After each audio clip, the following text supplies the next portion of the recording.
25শে মার্চে রাতে আমি ঢাকা শহরে, ওকে 26শে মার্চে আমি মোটরসাইকেল চালায় ঢাকা শহরে সবগুলো হল, কার্জন হল, জগন্নাথ হল, আমি এগুলা ঘুরেছি, দেখেছি।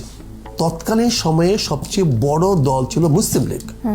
আওয়ামী লীগের পরবর্তী যে দল ছিল মুসলিম লীগ, তারপরে সেকেন্ড দল ছিল নেজাম ইসলাম। জামাত ইসলাম ছিল খুবই নগণ্য একটা ছোট্ট দল। ইস্ট পাকিস্তান জামাত ইসলাম সব মিলে 300 লোক ছিল কিনা সন্দেহ। কাজে খুবই ছোট্ট একটি দল। কিন্তু আমরা আওয়ামী লীগের বয়ানে কি দেখলাম, মনে হচ্ছে আমরা জামাত ইসলাম বিরুদ্ধে যুদ্ধ করেছি। এমনভাবে বয়ানটা তৈরি করা হয়েছে সারা বাংলাদেশে, হাটে ঘাটে মাঠে এমনভাবে প্রচার করা হচ্ছে যে পাকিস্তানিরা জামাতকে সাহায্য করেছে, পাকিস্তান ইয়াহিয়া খান, ভুট্টো খান, তারা জামাতকে সাহায্য করেছে। মনে হয় যে যুদ্ধ ছিল জামাতের সঙ্গে। এটা সঠিক নয়।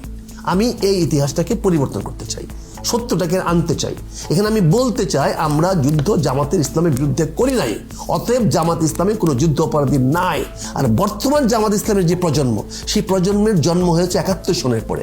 আজকে জামাত ইসলামের আমিরের বয়স মাত্র 69। তার মানে তার বয়স ছিল 13-14 বছর বয়স 71 সনে। সে তো যুদ্ধ অপরাধী না, তাকে কেন তার বাপদাদার দায় দায়িত্ব তাকে দিব?